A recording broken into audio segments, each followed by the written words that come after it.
ఇవాళ 2019లో ఓడిపోయిన తర్వాత రాష్ట్ర వ్యాప్తంగా మాట్లాడిన వాళ్ళు మొట్టమొదటి వ్యక్తి రాయపాటి అరుణ. అదే రాయపాటి అరుణకి దాదాపు అధికారం చేపట్టిన తర్వాత చాలామంది పదవులు వచ్చింది. ఫస్ట్ లిస్ట్ అయిపోయింది, సెకండ్ లిస్ట్ అయిపోయింది, రేపు మళ్ళీ థర్డ్ లిస్ట్ రేపు జనవరిలో కూడా ఉంది. మీరు చెప్పినట్లుగా పదవులు ఇవ్వడమే కనుక ప్రయారిటీ ఇవ్వడం అనుకుంటే మాత్రం అది ఖచ్చితంగా అపోహగానే నేను భావించుకుంటాను. పార్టీలు నాకు ఉన్నటువంటి గౌరవ మర్యాదలు ఎక్కడా తగ్గలేదు. కొంత ప్రచారం కూడా ఉంది, రాయపాటి అరుణ పక్కన పెట్టారు, పార్టీ పక్కన పెట్టింది. ఏమీ ఉండదు. నన్ను పక్కన పెట్టడానికి అసలు పార్టీలో ఎవరు కూడా ఆ సాహసం చేయలేరు. అది చేస్తే కళ్యాణ్ గారే చేయాలి. కళ్యాణ్ గారు నాకు ఎంత గౌరవం ఇస్తారో అందరికీ తెలుసు ఇవాళకి కూడా. కాబట్టి అట్లాంటివి ఏమీ కూడా మా పార్టీలో ఏం జరగలేదు. ఫస్ట్ది ఇంకా 2 లిస్టులు ఉన్నాయి. వస్తుందో రాదు నాకు కూడా తెలీదు. వచ్చినా ఇంకొక బాధ్యత నన్ను అప్పచెప్పారు కూటమి తరపున అని చెప్పేసి అనుకుంటాను. రాకపోయినా పార్టీ పరంగా నేను చేయాల్సింది ఇంకా ఏదో ఉంది, దాన్ని ఇంకా గొప్పగా చేయాలని చెప్పేసి ముందుకెళ్తాను తప్ప పదవులేవో నా పనితీరుని కట్టడ చేస్తాయి, పదవులేవో నా పనితీరుని ముందుకు తీసుకెళ్తాయని నమ్మేటువంటి వ్యక్తిని అయితే నేను కాదు. నిరంతరం పవన్ కళ్యాణ్ గారు అడుగుజాడల్లో ఆయన ఆశయాల సిద్ధాంతాలు ప్రజల్లోకి తీసుకెళ్ళడం నిరంతరం నా పోరాటం ఎట్లాగే కొనసాగిద్ది. ఇక పదవుల విషయానికి వస్తే కుల సమీకరణాలు, సీనియరు జూనియరు, పార్టీలో వచ్చేటువంటి 3 పార్టీల పొత్తులో ఉన్నటువంటి పర్సెంటేజ్ల ఎన్నో కారణాలు ఉన్నాయి. కాబట్టి వాటిల్లో మేబీ నాకు ఈ టైం వరకు రాకపోవడానికి ఆ కారణాల దృష్ట్యా ఏమైనా లేట్ జరిగి ఉండొచ్చు. ఇంకేదైనా అంతర్గతంగా వేరే కారణాలు ఏమైనా ఉన్నా సరే అవన్నీ కూడా కన్సిడర్ చేసే వ్యక్తి పవన్ కళ్యాణ్ గారు అయితే కాదు. నిజంగానే ఆయన నాకు ప్రభుత్వంలో ఒక బాధ్యత అప్పగించాలని కూడా 100% అప్పగిస్తారు.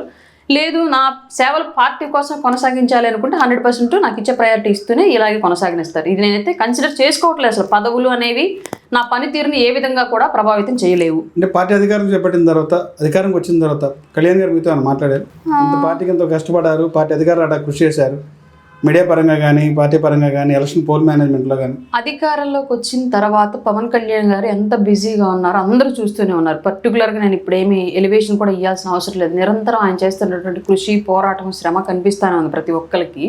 ఎలక్షన్ అయిపోయిన తర్వాత కళ్యాణ్ గారిని 2 సార్లు కలిశాను. ఒకటి ఆయన ప్రమాణ స్వీకారం రోజు, 2 మా ఒంగోలు నుంచి బాలినేని శ్రీనివాసరెడ్డి జాయినింగ్ రోజు. ఈ 2 సార్లు ఎదురుపడడం, మాట్లాడడం జరిగింది.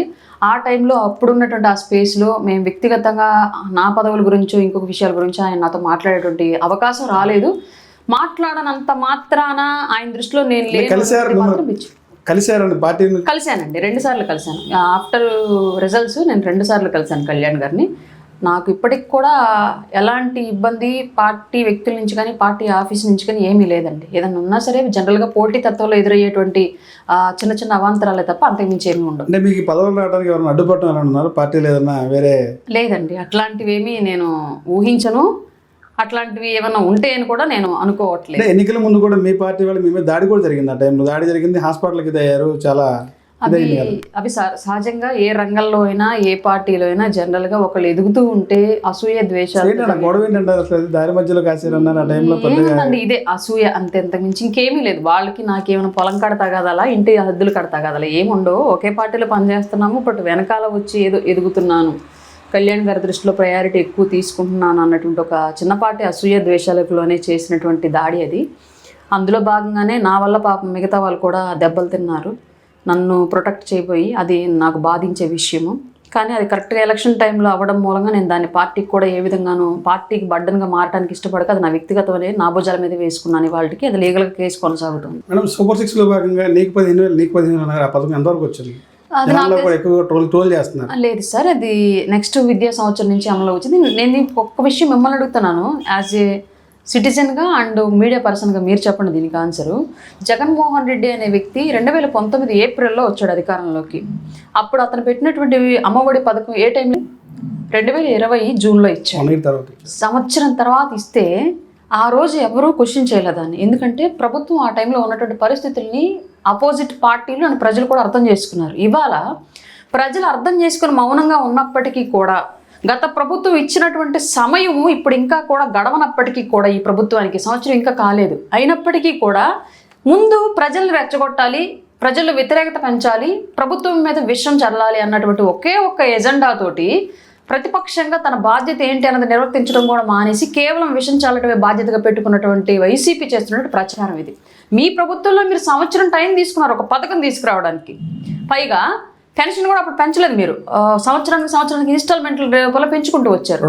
అవును, బట్ ఇవాళ ప్రభుత్వం మా ప్రభుత్వం ఫస్ట్ మంత్లోనే పెంచేసింది. ఇది ఆర్థికంగా ప్రభుత్వం మీద పడే భారం అయినప్పటికీ కూడా ప్రజల్లో లబ్ధిదారుల సంతోషమే ముఖ్యం, వాళ్ళ అవసరాలే ముఖ్యం అన్న ఉద్దేశంతో ఆ భారం మోస్తూ ప్రభుత్వం ఇచ్చేసింది.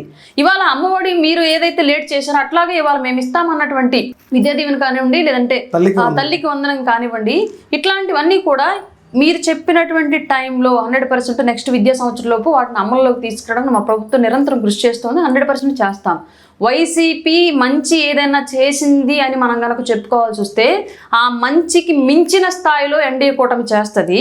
అలాగే వైసీపీ చెడు చేసింది ఏదైతే ఉందో దాన్ని రూపుమాపి ఆ స్థానంలో కూడా మంచిని నెలకొల్పేలాగా మా ఎన్డీఏ ప్రభుత్వం ప్రణాళికలు వేస్తుంది. ఈ విషయం మాత్రం గుర్తుపెట్టుకోండి. వైసీపీ వాళ్ళకి మా వైపు వేలు చూపించే అవకాశం ఎట్టి పరిస్థితుల్లో ఇవ్వం.